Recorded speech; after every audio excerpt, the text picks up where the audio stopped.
Children, welcome to असा education. आज चलिए जल्दी जल्दी अपना क्विक रिवीजन कर लेते हैं सारे चैप्टर्स का एक ही वीडियो में। यह है हमारा ग्रेड 12 की सोशियोलॉजी बुक, जिसमें हम करेंगे फर्स्ट से लेके 10 चैप्टर्स के कंप्लीट एक ही वीडियो में पूरा रिवीजन। चलिए सबसे पहले अपने फर्स्ट चैप्टर से शुरू करते हैं, demographic diversity and national unity of India. India जो है वो land of unity in diversity है। किसमें? पहला है डेमोग्राफिक डाइवर्सिटी। इसका मतलब होता है कि पॉपुलेशन में डिफरेंस। अब पॉपुलेशन में डिफरेंस है तो चाहे language, religion, caste, culture, food, dress और ट्रेडिशन, इन सब में जो है डिफरेंस देखने को मिलता है।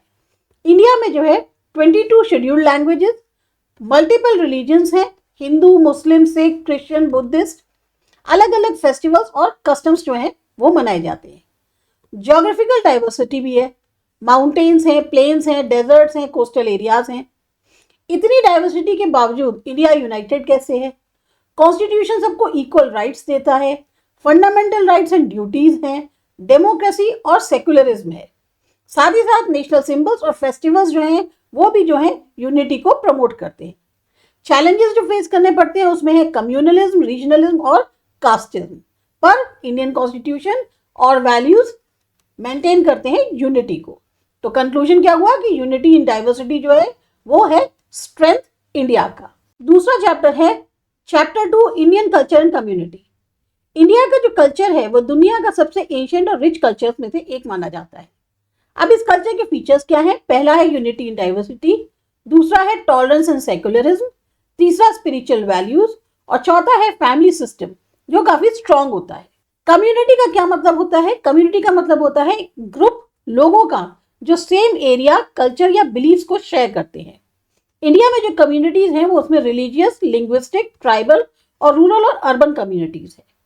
इंपॉर्टेंट वैल्यूज कौन सी हैं? Respect for elders, cooperation, brotherhood, social harmony. Festivals जैसे दिवाली, ईद, क्रिसमस, ये सब यूनिटी को प्रमोट करते हैं। कंक्लूजन कि इंडियन कल्चर जो है वो हमें पीस, हार्मनी और टुगेदरनेस जो है उसको सिखाता है। चैप्टर 3 है scheduled caste, scheduled tribes and backward classes. Scheduled caste वो लोग जो पहले सोशल डिस्क्रिमिनेशन और अनटचेबिलिटी का शिकार थे। शेड्यूल्ड ट्राइब्स ऐसी ट्राइबल कम्युनिटीज जो फॉरेस्ट या रिमोट एरियाज में रहते हैं और अपने यूनिक कल्चर को फॉलो करते हैं। अदर बैकवर्ड क्लासेस यानी ओबीसीज इसमें आते हैं सोशली और एजुकेशनली जो बैकवर्ड ग्रुप्स होते हैं। इन सबको जो है अपलिफ्ट करने के लिए रिजर्वेशन दिया गया है एजुकेशन और जॉब्स में, पॉलिटिकल रिप्रेजेंटेशन मिलता है और गवर्नमेंट वेलफेयर स्कीम्स जो है इनके लिए चलाई जा रही है। इंडियन कॉन्स्टिट्यूशन इक्वालिटी और जस्टिस को प्रमोट करते हैं। जो इंपॉर्टेंट आर्टिकल्स हैं उसमें है article 15 and 16 no discrimination, article 46 है प्रोटेक्शन वीकर सेक्शंस का। तो कंक्लूजन क्या कह सकते हैं कि गोल है सोशल जस्टिस, इक्वालिटी और इक्वल अपॉर्चुनिटी सबके लिए। फोर्थ चैप्टर है विमेन्स एम्पावरमेंट। विमेन एम्पावरमेंट का मतलब होता है कि जो महिलाएं हैं उनको इक्वल राइट्स, अपॉर्चुनिटीज और डिसीजन मेकिंग पावर देना। पहले वुमेन को जो है क्या क्या फेस करना पड़ता था? जेंडर डिस्क्रिमिनेशन, कम पढ़ी लिखी होती थी और जॉब अपॉर्चुनिटीज बहुत सीमित होती थी। अब कॉन्स्टिट्यूशन ने क्या देता है? Equality before law article 14, no discrimination article 15 और इक्वल अपॉर्चुनिटीज जॉब में आर्टिकल 16। गवर्नमेंट के जो स्टेप्स हैं उसमें है बेटी बचाओ बेटी पढ़ाओ, रिजर्वेशन पंचायत में और विमेन सेफ्टी लॉज। एजुकेशन और फाइनेंशियल जो इंडिपेंडेंस है वो एम्पावरमेंट का मेन बेस है। तो कंक्लूजन क्या कहता है कि स्ट्रॉन्ग वुमेन यानी स्ट्रॉन्ग फैमिली यानी स्ट्रॉन्ग नेशन। चैप्टर 5 है सोशो कल्चरल प्रोसेसेस और चेंज। इसका मतलब होता है समाज और कल्चर में टाइम के साथ होने वाले चेंजेस। मेजर प्रोसेसेस कौन से हैं? संस्कृताइजेशन, लोअर कास्ट ग्रुप्स जो हैं वो हायर कास्ट के लाइफस्टाइल को अडॉप्ट करते हैं। वेस्टर्नाइजेशन, वेस्टर्न कल्चर का इन्फ्लुएंस चाहे ड्रेस, एजुकेशन, टेक्नोलॉजी में हो। मॉडर्नाइजेशन, साइंटिफिक थिंकिंग, इंडस्ट्रियलाइजेशन और न्यू आइडियाज। अर्बनाइजेशन में क्या होता है? लोग जो हैं वो गांव से शहरों की तरफ शिफ्ट होते हैं। कॉज क्या है इन चेंजेस के? एजुकेशन, टेक्नोलॉजी, इंडस्ट्रियल डेवलपमेंट और मीडिया। तो ओवरऑल चेंज जो सोसाइटी का है वो एक नेचुरल प्रोसेस है जो डेवलपमेंट और प्रोग्रेस को लेकर आता है। 6th चैप्टर है हमारा mass media and society. Mass media का मतलब है कम्युनिकेशन के वो टूल्स जो ज्यादा ऑडियंस तक इंफॉर्मेशन पहुंचाते हैं। टाइप्स ऑफ मास मीडिया कौन कौन से हैं? प्रिंट मीडिया में न्यूज़पेपर्स, मैगजीन्स, इलेक्ट्रॉनिक मीडिया में आपके टीवी, रेडियो आ गए, डिजिटल मीडिया में इंटरनेट, सोशल मीडिया। फंक्शंस क्या है? इंफॉर्मेशन देना, एजुकेशन देना, एंटरटेनमेंट और पब्लिक ओपिनियन बनाना। पॉजिटिव इम्पैक्ट देखा जाए तो अवेयरनेस बढ़ाना, सोशल चेंज को प्रमोट करना, गवर्नमेंट की अकाउंटेबिलिटी है इसको लेकर। नेगेटिव इम्पैक्ट में फेक न्यूज, एडिक्शन और वायलेंस का बहुत ज्यादा प्रभाव पड़ना। तो मास मीडिया जो सोसाइटी का एक पावरफुल टूल है, इसलिए इसको सोच समझ के इस्तेमाल करना चाहिए। 7th चैप्टर है हमारा सोशल मूवमेंट्स। सोशल मूवमेंट का मतलब हुआ कि लोगों का एक ऑर्गेनाइज तौर पे एफर्ट करना ताकि समाज में बदलाव लाया जा सके। टाइप्स ऑफ सोशल मूवमेंट्स में रिफॉर्म मूवमेंट्स, सोसाइटी को इंप्रूव करना, जिसमें आते हैं आपके सोशल रिफॉर्म्स। रेवोल्यूशनरी मूवमेंट्स में कंप्लीट चेंज लाना है सिस्टम में।